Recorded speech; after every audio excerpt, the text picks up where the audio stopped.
എല്ലാവർക്കും താല്പര്യമുള്ള ഒരു വിഷയമാണ്. പൊതുസമൂഹത്തിൽ ഇടപെടുമ്പോൾ നമ്മളൊരു ശ്രദ്ധിക്കപ്പെടുന്ന കഥാപാത്രമാവണം, എല്ലാവർക്കും നമ്മളോട് ഇഷ്ടം ഉണ്ടാവണം, നമ്മളോട് ആരും അപമര്യാദയായി പെരുമാറരുത്, നമ്മളോട് എല്ലാവരും ഒരു ഇഷ്ടവും സ്നേഹവും ബഹുമാനവും അർഹിക്കുന്ന അംഗീകാരം എല്ലാവരും നൽകണം എന്നുള്ള ഒരു ആഗ്രഹം എല്ലാവർക്കും ഉണ്ടാവും.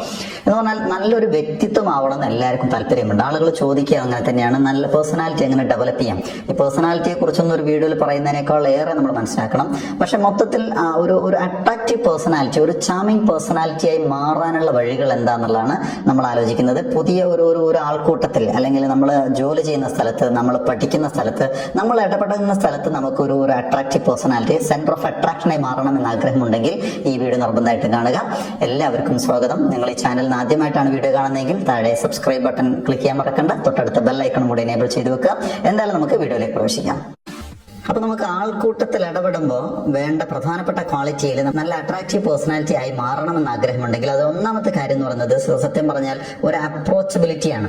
ആളുകൾക്ക് നമ്മളെ അടുത്തേക്ക് ബന്ധപ്പെടാൻ, സംസാരിക്കാൻ, ഇടപെടാൻ, അല്ലെങ്കിൽ നമ്മൾ അങ്ങോട്ട് സംസാരിക്കുമ്പോൾ ഒരു ഇഷ്ടം തോന്നണം. ആ അപ്രോച്ചബിലിറ്റി ക്രിയേറ്റ് ചെയ്യാൻ നമ്പർ 1 കാര്യം എന്ന് പറയുന്നത് മുഖമാണ്. മുഖത്ത് നല്ലൊരു ചിരി ഉണ്ടാവുക. പല ആളുകളെയും പുതുതായിട്ട് പരിചയപ്പെടുമ്പോൾ നമുക്ക് പലപ്പോഴും അനുഭവപ്പെട്ടിട്ടുള്ളത് ആളെ കണ്ടു കഴിഞ്ഞാൽ ഭയങ്കര ഗൗരവക്കാരനായിട്ട് തോന്നും. അതുകൊണ്ട് നമ്മൾ അങ്ങോട്ട് മൈൻഡ് ചെയ്യില്ല. ഇനി നമ്മളെ കുറിച്ചൊരു ഗൗരവക്കാരനായിട്ട് തോന്നിയാൽ നമ്മളെയും പലരും മൈൻഡ് ചെയ്യില്ല. പക്ഷെ നിരന്തരം ഇടപെടേണ്ട ഒരു സ്റ്റാഫ് റൂമിൽ, ഒരു കമ്പനിയിലെ സ്റ്റാഫ് മെമ്പേഴ്സ് ഒക്കെ ആണെങ്കിൽ സ്വാഭാവികമായിട്ടും പിന്നീട് അവർ തമ്മിൽ കൂടുതൽ അടുത്തറിയുമ്പോൾ ഇയാൾ ഇത്ര പാവമായിരുന്നു എന്നൊക്കെ മനസ്സിലാവും. പക്ഷെ ഫസ്റ്റ് ടൈമിൽ നമ്മളെ അവോയ്ഡ് ചെയ്യുന്ന ഒരു കാര്യം എന്ന് പറയുന്നത് മുഖത്തെ ഗൗരവമാണ്.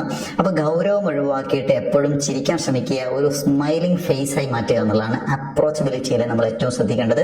So number 1 is smiling. Number 2 എന്ന് പറയുന്നത് സത്യത്തിൽ നമ്മുടെ ഒരു അപ്പിയറൻസ് ആണ്. അപ്രോച്ചബിലിറ്റി പറഞ്ഞതുപോലെ നമ്മുടെ ഒരു അപ്പിയറൻസ് എന്ന് പറഞ്ഞാല് വളരെ മനോഹരമായിരിക്കുക എന്നുള്ള അർത്ഥത്തിലൊന്നുമല്ല. എന്ന് പറഞ്ഞാൽ നല്ല കോസ്റ്റ്ലി ഡ്രസ്സ് ആയിരിക്കണം, ഭയങ്കര സെറ്റപ്പ് ആയിരിക്കണം എന്നൊന്നും അതിനർത്ഥമില്ല. ഉള്ള ഡ്രസ്സ് ഏതായാലും അത് വൃത്തിയിലും വെടുപ്പിലും ആയിരിക്കുക എന്നുള്ളതാണ്. എപ്പോഴും ഒരു മുഷിഞ്ഞ ചീഞ്ഞ് നാറുന്ന ഒരു വൃത്തിയില്ലായ്മ, കുളിക്കാത്ത വിയർപ്പ് നാറ്റമൊക്കെ സത്യത്തിൽ നമ്മളെ ആളുകളിൽ നിന്ന് അകറ്റും. വായനാറ്റം ചില ആളുകളുടെ ഒരു അസുഖമാണത്, സത്യത്തിൽ ബ്രഷ് ചെയ്യാത്തൊന്നുമല്ല. അങ്ങനെ എന്തെങ്കിലും പേഴ്സണൽ ഡിസോർഡർ ഉണ്ടെങ്കിൽ അത് സ്വയം കണ്ടെത്തിയിട്ട് അതിന് ചികിത്സ തേടിയിട്ട് ക്യൂർ ചെയ്തിട്ടേ പൊതുസമൂഹത്തിലേക്ക് ഇറങ്ങാൻ പാടുള്ളൂ. നമ്മൾ സാധാരണ പറയേണ്ട ഉള്ളി കഴിച്ചിട്ടൊന്നും ആളുകളുടെ കടയിലേക്ക് വരരുതെന്ന്. പക്ഷെ ആ നാറ്റം ഉണ്ടാവുന്നതാണ്. സോ വായനാറ്റം, വിയർപ്പ് നാറ്റം, അത്തരം കാര്യങ്ങൾ ഒഴിവാക്കുക. അലക്കാത്തത്, കുളിക്കാത്തത്, അങ്ങനെ ആളുകൾക്ക് അവൻ ശരിയല്ല, അവനോട് കൂടെ അടുക്കാൻ പറ്റൂല എന്ന് തോന്നുന്ന ഒരു രീതിയിലുള്ള അപ്പിയറൻസ് ആവരുത് നമുക്കെന്നുള്ളതാണ് രണ്ടാമത്തെ കാര്യം. അപ്രോച്ചബിലിറ്റിയും രണ്ടാമത്തത് അപ്പിയറൻസ് നമ്മൾ ശ്രദ്ധിക്കുക. മൂന്നാമത്തെ കാര്യം, ആളുകൾക്ക് എപ്പോഴും ഇഷ്ടം എന്ന് പറയുന്നത്, ഇപ്പൊ ഞാനും എന്റെ സുഹൃത്തുമായിട്ട് സംസാരിക്കുകയാണെങ്കിൽ എനിക്കെപ്പോഴും ഇഷ്ടം സംസാരിക്കാനാണ്, അയാൾക്കും ഇഷ്ടം സംസാരിക്കാൻ തന്നെയാണ്. അപ്പൊ ഈ സംസാരിക്കാൻ ഇഷ്ടമുള്ള ആളുകൾക്ക് സ്വാഭാവികമായിട്ടും കേൾക്കുന്ന ആളോടാണ് താല്പര്യം ഉണ്ടാവുക. എന്ന് പറഞ്ഞാൽ ഞാൻ സംസാരിക്കുന്ന ഇഷ്ടമുള്ള ആളാണെങ്കിൽ ഞാൻ വന്ന് സംസാരിക്കുമ്പോൾ എന്റെ സംസാരം കേൾക്കാതെ ഇങ്ങോട്ട് സംസാരിച്ചുകൊണ്ടിരിക്കുകയാണെങ്കിൽ സ്വാഭാവികമായിട്ടും എനിക്ക് ആളോട് താല്പര്യം ഉണ്ടാവില്ല. അതുകൊണ്ട് എപ്പോഴും ഞാൻ മുന്നേ ഒരു വീഡിയോയിൽ പറഞ്ഞിട്ടുണ്ട്, എപ്പോഴും നല്ല വ്യക്തിത്വത്തിന്റെ ലക്ഷണം എന്ന് പറയുന്നത് ഒരു ഗുഡ് ലിസണർ ആവുക എന്നുള്ളതാണ്. ടോക്കറ്റീവ് എന്നതിന് പകരം നല്ലൊരു ലിസണർ ആവുക. അയാൾക്ക് പറയാനുള്ളത് ഓപ്പോസിറ്റ് സൈഡിൽ ഒരാൾക്ക്, ഒരു ടീം മെമ്പേഴ്സിനോ എത്ര ആരായാലും അവർക്ക് പറയാനുള്ളത് നമ്മൾ കേൾക്കുക എന്നുള്ളതാണ്. നന്നായിട്ട് കേൾക്കുക. കേൾക്കാൻ 2 കാത് നമുക്ക് തന്നിട്ടുണ്ട്, അത് നന്നായിട്ട് കേൾക്കാനുള്ള ശ്രമം നടത്തുക. എന്നിട്ട് മാത്രം നമ്മൾ പറഞ്ഞു തുടങ്ങുക എന്നുള്ളതാണ്. അങ്ങനെ ഒരു ഗുഡ് ലിസണർ ആണെങ്കിൽ ആളുകൾ നമ്മളെ അംഗീകരിക്കുകയും നമുക്ക് കൂടുതൽ സ്പേസ് കിട്ടും, ആളുകളുടെ ഇടപെടാനുള്ള ഇഷ്ടം പോലെ സ്പേസ് കിട്ടുന്നതാണ്. ഇനി അങ്ങനെ കേട്ടുകൊണ്ടേയിരിക്കുക, മൂളിക്കേൾക്ക് മാത്രം ചെയ്തിട്ട് കാര്യമില്ല. നമുക്ക് സംസാരിക്കാനുള്ള കാര്യം കൊണ്ടും നമ്മൾ സംസാരിക്കുകയാണെങ്കിൽ ശ്രദ്ധിക്കേണ്ട 2 കാര്യങ്ങൾ എന്ന് പറയുന്നത്, ഒന്ന് അവർക്ക് ഇൻട്രസ്റ്റ് ഉള്ള, കേൾക്കാൻ താല്പര്യമുള്ള വിഷയത്തിൽ നിന്ന് നമ്മൾ ആരംഭിക്കുക എന്നുള്ളതാണ്. അല്ലാതെ അവർക്ക് തീരെ താല്പര്യമില്ലാത്ത എന്നും ഞാൻ എൻ്റെ കുറെ പുകഴ്ത്തുകൾ, എൻ്റെ കുറെ നന്മകൾ, എൻ്റെ കുറെ കാര്യങ്ങൾ ഇങ്ങനെ പറയുകയാണെങ്കിൽ ഇവൻ വെറും വിടലാണ്, തള്ളാണ് എന്നുകൊണ്ട് നമ്മൾ ഒഴിവാക്കും. അതിന് പകരം അവർക്ക് താല്പര്യമുള്ള, അവർ നമ്മിൽ നിന്ന് കേൾക്കാൻ ആഗ്രഹിക്കുന്നു എന്ന് തോന്നുന്ന കാര്യത്തിൽ നിന്ന് സ്റ്റാർട്ട് ചെയ്യാം. അല്ലെങ്കിൽ 2 പേർക്കും കോമൺ ഇൻട്രസ്റ്റ് ഉള്ള, അയാൾക്കും താല്പര്യമുണ്ട് എനിക്കും താല്പര്യമുള്ള ഒരു കാര്യത്തിനാണ് എനിക്ക് മാത്രം താല്പര്യമുള്ള കാര്യം സംസാരിച്ച് തുടങ്ങാതിരിക്കുക എന്നുള്ളതാണ് അടുത്ത ഒരു പോയിന്റായിട്ട് നമ്മൾ ഓർക്കേണ്ടത്. അതുപോലെ ഒരു സൈക്കിക് ഡിസോർഡർ ഉള്ള ഒരാളാണെന്ന് തോന്നുന്ന രീതിയിൽ സമൂഹത്തിലേക്ക് ഇടപെടരുത്. എപ്പോഴും ഗ്ലൂമി ആയിരിക്കുക, ഒന്നിനും താല്പര്യമില്ലാത്ത ഒരു മൂഡിലല്ല, നല്ല കോൺഫിഡന്റ് ആയിരിക്കുക. എനിക്ക് എന്തൊക്കെയോ അറിയാം, എനിക്ക് ചില കാര്യങ്ങളെ കുറിച്ച് ബോധമുണ്ട്, ഞാൻ ഈ സമൂഹത്തിലെ ഒരു നല്ല മെമ്പറാണ് എന്ന കോൺഫിഡൻസോട് കൂടെ മാത്രം ആളുകളോട് ഇടപെടുക എന്നുള്ളതാണ്. മാറി നിൽക്കുക, ഉൾവലിയുക, ഇൻട്രോവേർട്ടായി മാറിക്കഴിഞ്ഞാൽ സ്വാഭാവികമായിട്ടും നമുക്കൊരു നല്ല വ്യക്തിത്വമാണെന്ന് പറയാനോ ആ രീതിയിൽ ഒരു അട്രാക്ഷൻ പൊതുസമൂഹത്തിൽ നിന്ന് കിട്ടാനോ സാധ്യതയില്ല. So B confident. അതാണ് നമുക്ക് 5ാമത്തെ പോയിന്റ് ആയിട്ട് പറയാനുള്ളത്. നല്ല കോൺഫിഡന്റ് ആയിരിക്കാം. 6ാമത്തെ ഒരു പോയിന്റ് നമുക്ക് പറയാവുന്നത് നല്ല ഐ കോണ്ടാക്ട് മെയിൻറ്റെയിൻ ചെയ്യുക. ഞാൻ നേരത്തെ ബോഡി ലാംഗ്വേജ് വീഡിയോയിലൊക്കെ അതിനെക്കുറിച്ച് കൃത്യമായിട്ട് പറഞ്ഞിരുന്നു. ഇപ്പം ഞാൻ സംസാരിക്കുമ്പോൾ ശരിക്കും ഞാൻ ക്യാമറയിൽ നോക്കി സംസാരിക്കുമ്പോൾ എനിക്ക് വേണമെങ്കിൽ കുറച്ച് ക്യാമറയ്ക്ക് വെളിയിലേക്ക് അങ്ങോട്ടോ ഇങ്ങോട്ടോ ഇവിടെയുള്ള ആളുകളുടെ മുഖത്തേക്ക് നോക്കാം. അങ്ങനെ നോക്കുമ്പോൾ ഈ കേൾക്കുന്ന നിങ്ങൾക്കൊരു പക്ഷേ അത് ഉൾക്കൊള്ളാൻ കഴിഞ്ഞോളുന്നില്ല. ഞാൻ അത് നിങ്ങളും സ്വാഭാവികമായിട്ട് വീഡിയോ കണ്ടുകൊണ്ടിരിക്കുമ്പോൾ എൻ്റെ കണ്ണിലേക്കാണ് നോക്കുന്നുണ്ടാവണം.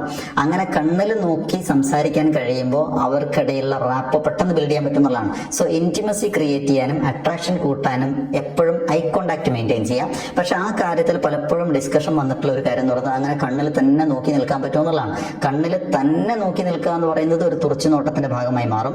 കണ്ണിലേക്ക് നോക്കാം, മുഖത്തേക്ക് നോക്കാം. കുറച്ചുകൂടെ ലഘൂകരിച്ചാൽ മുഖത്ത് നിന്ന് കണ്ണെടുക്കരുത്, പ്രത്യേകിച്ച് അങ്ങോട്ട് നോക്കിയിട്ട് പിന്നെ ഞാൻ അങ്ങനെ ഇങ്ങനെ എന്നുകൊണ്ട് സംസാരിക്കാതിരിക്കുക. താഴേക്ക് നോക്കിയിട്ട് ഒരിക്കലും സംസാരിക്കരുത്. മുഖത്തേക്ക് ഫേസ് ടു ഫേസ്, നമ്മൾ മുഖത്ത് നോക്കി സംസാരിക്കട എന്ന് പറയാറില്ലേ, ആ മുഖത്തേക്ക് നോക്കി സംസാരിക്കുക.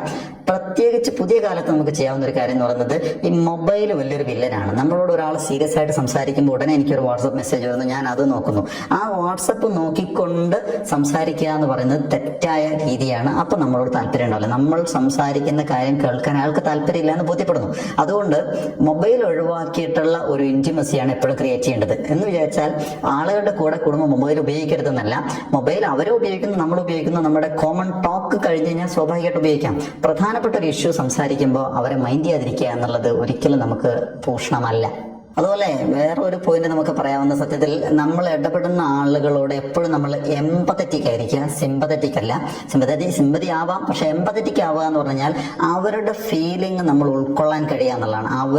അവരുടെ മനസ്സിലെ അല്ലെങ്കിൽ അയാളുടെ മനസ്സിനോട് ചേർന്ന് നിൽക്കാൻ കഴിയുക എന്നുള്ളതാണ്. അയാളുടെ സങ്കടങ്ങളെ എൻ്റെ സങ്കടമായിട്ട് ഉൾക്കൊള്ളാൻ കഴിയുക, അയാളുടെ സഹതാപങ്ങളെ, അയാളുടെ വിഷമങ്ങളെ, അയാളുടെ സങ്കടങ്ങളെയൊക്കെ എൻ്റെതും കൂടെ സങ്കടമായിട്ട് ഉൾക്കൊള്ളാനും സഹായിക്കാൻ പറ്റുമെങ്കിൽ സഹായിക്കുകയും, അല്ലെങ്കിൽ അതിൻ്റെ കൂടെ എപ്പോഴും ഒരു സപ്പോർട്ടിംഗ് ഫാക്ടറായിട്ട് നിൽക്കുന്നു ഞാൻ എന്ന് തോന്നുകയാണെങ്കിൽ സ്വാഭാവികമായിട്ടും നമ്മളോട് താല്പര്യം ഉണ്ടാകും. അതല്ലാതെ അയാളെ ഇന്നലെ വരെ പറഞ്ഞുകൊണ്ടിരുന്ന കാര്യങ്ങൾക്ക് പകരം ഇന്ന് അയാളുടെ ഒരു സങ്കടം പറയുമ്പോൾ നമ്മൾ മൈൻഡ് ചെയ്യാതെ പോകുന്ന അവസ്ഥ വന്നു കഴിഞ്ഞാൽ നമ്മളെ കുറിച്ചുള്ള ഇംപ്രഷൻ കുറയുന്നു. അതനുസരിച്ച് നമ്മൾ അകറ്റപ്പെടുകയും ചെയ്യുന്നുള്ളതാണ് നമ്മൾ മനസ്സിലാക്കേണ്ടത്. അതുപോലെ ഈ സംസാരിക്കുമ്പോൾ ശ്രദ്ധിക്കേണ്ട മറ്റൊരു കാര്യം എന്ന് പറയുന്നത്, സംസാരത്തിലൊരു ഹ്യൂമർ കൊണ്ടുവരാൻ കഴിഞ്ഞു കഴിഞ്ഞാൽ എല്ലായിടത്തും വിജയിക്കാൻ പറ്റുന്ന ആളുകളാണ്.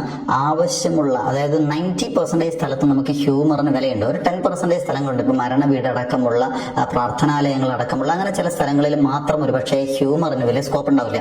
ബാക്കി എല്ലായിടത്തും നമ്മൾ സംസാരിക്കുന്ന സ്ഥലത്താണെങ്കിലും ഇടപെടുമ്പോഴും ഹ്യൂമറിന് സ്കോപ്പ് ഉണ്ട്. അതുകൊണ്ട് നല്ല ഹ്യൂമർ ആയിട്ടുള്ള കാര്യങ്ങൾ പറയാനും മറ്റൊരാൾ ഹ്യൂമർ പറഞ്ഞാൽ അത് അർഹിക്കുന്ന വിലയോടുകൂടി ഉൾക്കൊണ്ടിട്ട് ചിരിച്ചു കൊടുക്കാനും പറ്റുക എന്നുള്ളതാണ്. അങ്ങനെ ചെയ്യാൻ പറ്റുന്നുണ്ട് എങ്കിൽ അയാൾക്ക് അട്രാക്റ്റീവ് പോയിന്റായി മാറാൻ പറ്റും. അതുകൊണ്ട് B humorous always on talking. സംസാരിക്കുമ്പോൾ ഒരു ഇത്തിരി ഹ്യൂമർ കലർത്തി സംസാരിക്കാൻ ശ്രമിക്കുക. അതുപോലെ അടുത്തൊരു പോയിന്റ് പറയാവുന്നത്, നമ്മൾ പുതിയ ആളുകളുമായിട്ടാണ് പരിചയപ്പെടുന്നത്, അല്ലെ പുതിയ ആളുകളുമായിട്ട് ഇടപെടുമ്പോഴാണ്. ഇപ്പൊ നമ്മൾ ഒരു പ്രത്യേക സ്ഥലത്ത് പുതുതായിട്ട് ജോലിക്ക് ചെല്ലുകയാണ്. നിലവിൽ അവിടെ ഒരു 50 പേര് ജോലിക്കാരുണ്ട്. അപ്പം നമ്മൾ ചെന്ന ഉടനെ തന്നെ നമ്മളെ അവരൊന്ന് ഇവാലുവേറ്റ് ചെയ്യും, ഒന്ന് അളക്കും. അങ്ങനെ അളക്കുമ്പോൾ നമ്മൾ ശരിയല്ല, അവോയ്ഡ് ചെയ്യേണ്ട ആളാണെന്ന് അവരെല്ലാവരും കൂടി തീരുമാനിച്ചാൽ നമ്മൾ ഒറ്റപ്പെടും. അങ്ങനെയുള്ള ഇടങ്ങളിൽ നമ്മൾ ഈ പറഞ്ഞ എല്ലാ പോയിന്റും നോക്കുന്ന കൂട്ടത്തിൽ വളരെ പ്രധാനപ്പെട്ട ഒരു കാര്യം എന്ന് പറയുന്നത്, ഫസ്റ്റ് ഷെയ്ക്ക് ഹാൻഡ് കൊടുക്കുന്നത് വളരെ ശ്രദ്ധിക്കണം എന്നുള്ളതാണ്. നമ്മളൊരു വീക്ക് ഷെയ്ക്ക് ഹാൻഡ് കൊടുത്തു കഴിഞ്ഞാൽ അതിനപ്പം തന്നെ കിട്ടുന്ന ഒരു കമ്മ്യൂണിക്കേഷൻ നമ്മൾ വളരെ മോശം എന്നുള്ളതാണ്. ഒരു ഫേം ആയിട്ടുള്ള എന്ന് പറഞ്ഞാൽ കൈപിടിച്ച് ഇങ്ങനെ ഞെക്കി വേദനിപ്പിക്കുക എന്നുള്ള അർത്ഥത്തില്ല, ഒരു ഫേം ആയിട്ടുള്ള അവർക്ക് ഇംപ്രസീവ് ആയിട്ടുള്ള ഒരു ഷെയ്ക്ക് ഹാൻഡ് കൊടുക്കാൻ പറ്റുക എന്നുള്ളതാണ്. പുതിയ ആളുകളുമായിട്ട് ഒരുപാട് പഴക്കമുള്ള ഫ്രണ്ട്സിനെ കാണുമ്പോൾ ഷെയ്ക്ക് ഹാൻഡ് കൊടുക്കുന്നതിൽ ഈ പറഞ്ഞതിൽ പ്രസക്തി ഒന്നുമില്ല. അങ്ങനെയല്ല, ഫ്രഷ് ആളുകളുമായിട്ട് ഇടപെടുമ്പോൾ അല്ലെങ്കിൽ നമ്മൾ ഷെയ്ക്ക് ഹാൻഡ് കൊടുക്കേണ്ട ഒരു ഘട്ടമാണെങ്കിൽ അതെപ്പോഴും ഫേം ആയിട്ട് കൊടുക്കുകയാണെങ്കിൽ നമുക്ക് കുറച്ചുകൂടെ അടുപ്പം ഉണ്ടാക്കാൻ പറ്റുന്നതാണ്. അതുപോലെ 1-2 പോയിന്റ് കൂടെ എന്ന് പറയുന്നത്, ഞാൻ നേരത്തെ ബി കോൺഫിഡന്റ് എന്ന് പറഞ്ഞു, ഇപ്പൊ പറയുന്നത് ബി പോസിറ്റീവ് ഓൾസോ. നമ്മളെപ്പോഴും പോസിറ്റീവ് ആയിരിക്കുക. മറ്റുള്ളവർ നമ്മളെ കുറ്റം പറയുകയോ നമ്മളെ പരിഹസിക്കുകയോ നമ്മളെ ട്രോൾ ചെയ്യുകയോ ചെയ്യുമ്പോൾ അത് നല്ല പോസിറ്റീവ് സെൻസിൽ കണ്ടിട്ടൊന്ന് ചിരിച്ചു തള്ളാൻ പറ്റുക. എപ്പോഴെങ്കിലും ഒരു തവണ നമുക്കൊരു അബദ്ധം പറ്റി അതിനൊരാളെ കളിയാക്കി അതിന്റെ പേരിൽ അയാളോട് പിണങ്ങുക, അപ്പൊ അയാളും അയാളുടെ സുഹൃത്തുക്കളൊക്കെ നമ്മളോട് അകന്നു പോകുന്നു. അങ്ങനെയുള്ള അവസ്ഥയ്ക്ക് പകരം എപ്പോഴും പോസിറ്റീവ് ആയിരിക്കുക. അതുപോലെ നന്നായിട്ട് ക്ഷമിക്കാൻ പഠിക്കുക എന്നുള്ളതാണ്. ക്ഷമ വളരെ പ്രധാനപ്പെട്ട കാര്യമാണ്. ചെറിയ ചെറിയ ഇഷ്യൂസിന്റെ പേരിൽ നമുക്ക് ദേഷ്യം വരികയും ആ ദേഷ്യത്തിന്റെ പേരിൽ നമുക്ക് വായിൽ തോന്നി വിളിച്ചു പറയുകയും ചെയ്യുമ്പോൾ സ്വാഭാവികമായിട്ടും നമ്മളിൽ നിന്ന് ആളുകൾ അകന്നുകൊണ്ടേയിരിക്കും. നമ്മൾ നമ്മുടെ ചുറ്റുവട്ടത്തുമുള്ള ജോലി ചെയ്യുന്ന നമ്മുടെ നാട്ടിലുള്ള കുറെ ആളുകളെ മനസ്സിലേക്ക് ഇങ്ങനെ കൊണ്ടുവന്നു കഴിഞ്ഞാൽ ആളുകൾക്കിടയിൽ വിലയില്ലാതെ ഒറ്റപ്പെട്ടു പോയ ആളുകൾ ഞാൻ ഈ പറഞ്ഞ ക്യാരക്ടർ ഉണ്ടാവില്ല. ആരാണോ കൂടുതൽ അട്രാക്റ്റീവ് പേഴ്സൺ ആയിട്ട് നിൽക്കുന്നത് അവർക്ക് ഈ ക്വാളിറ്റി എല്ലാം ഉണ്ടാകും. അതുകൊണ്ട് നിങ്ങളും ഞാനൊരു അട്രാക്റ്റീവ് പേഴ്സൺ ആവണമെന്ന് ആഗ്രഹിക്കുകയാണെങ്കിൽ ഈ പറഞ്ഞ കാര്യങ്ങൾ ശ്രദ്ധിക്കണമെന്നാണ് നമുക്ക് പറയാനുള്ളത്. എന്തായാലും വീഡിയോ ഇന്ന് അവിടെ അവസാനിപ്പിക്കുകയാണ്.